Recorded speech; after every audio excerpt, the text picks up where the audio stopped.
No, we've got Chase Bryce run the wing T in high school, so he's done a great job. He's done a really good job. He's got a very good understanding of all that, so green beans is on the shelf.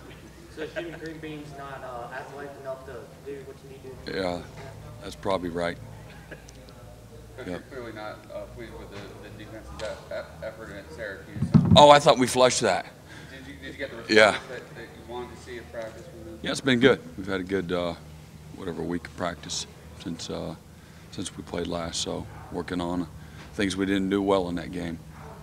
What types of struggles were there at Syracuse? Was it more mental, execution, technique, physicality? A little bit of both.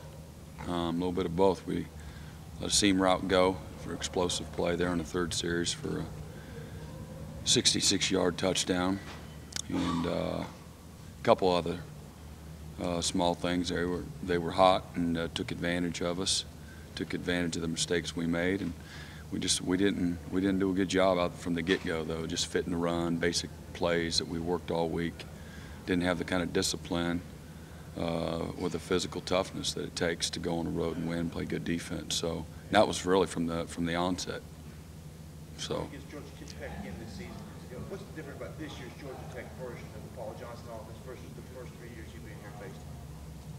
Well, I think they're probably running it a little bit more than they have in the past, and obviously they've been a run-heavy team, and they're closer to 90-10 than they are to 80-20, and which I think they would like to be around 80-20. So, but I think the be-back is just been terrific all year for them. Excellent player. He kind of really makes them go, and the quarterback has really made great decisions, shows good instincts in his decision making, and his patience and poise is really outstanding for a young player. So the line's more mature, the receivers are more mature, and it's been a group that's kind of grown up in their system the last couple of years. How do you coach that 10%? How do you coach it? I mean,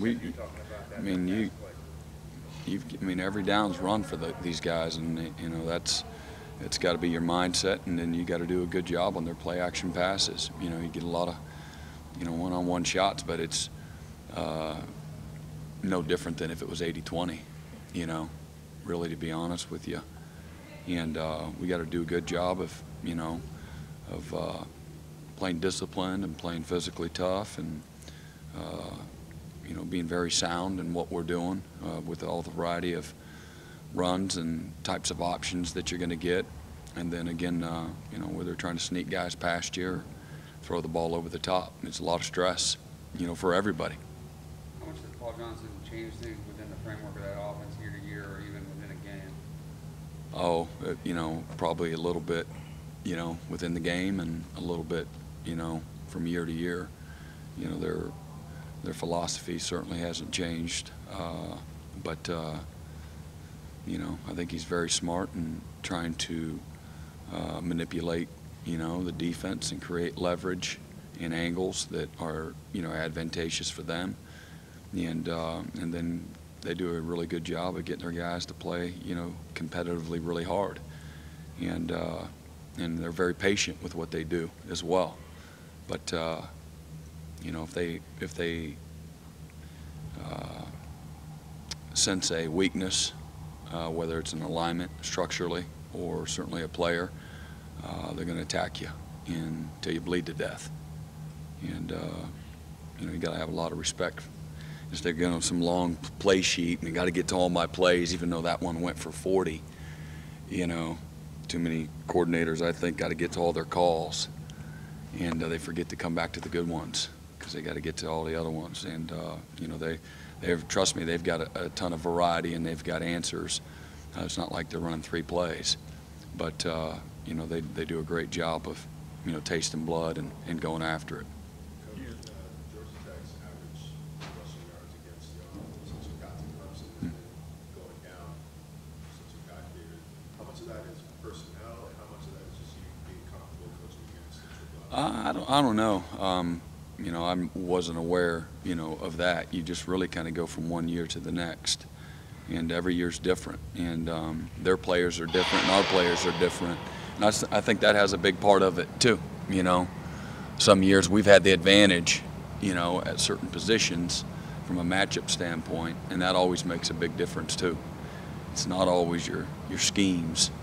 I think, you know, schemes are a starting point, but ultimately the players got to go out and execute and play with leverage and stay on their feet and play physically tough and finish for 60 minutes. Again, I think where they do a great job when games are close, they start wearing people out late in the third and in the fourth quarters doing the same things they've been doing, because players get lazy-minded, they physically get lazy, and they're not as desperate and fanatical about doing their job and squeezing, and they start trying to do too much, and then it's like, where do you're going to run out of fingers and toes of all the holes that you're going to open up, and that's what happens. You see them in late in games, and so.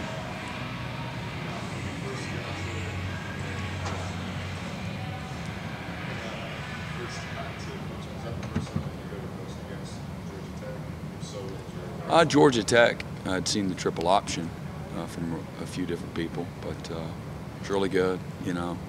It's just game planning from week to week. You know, this week it's the triple option, this week it's a spread, this week it's 3 tights, 2 backs. There's some different teaching for sure, fundamentally, philosophically, and I think planning ahead is probably important. And then from year to year, when you have a lot of carryover from you know, your personnel and your staff, I think that really helps, because you're able to kind of get to the shortcuts quickly, as opposed to helping guys try to figure it out, and where they got to, you know, get a ton of reps. You always got to get a ton of reps, but when you have veteran players, that always helps as well. Trey Lamar played a little bit in Atlanta last year at one tackle. How comfortable are you with readiness to face this offense? Yeah, Trey will be ready. Trey's had a good few days, and you know, Trey will be a big part of what we're doing. Time for one more.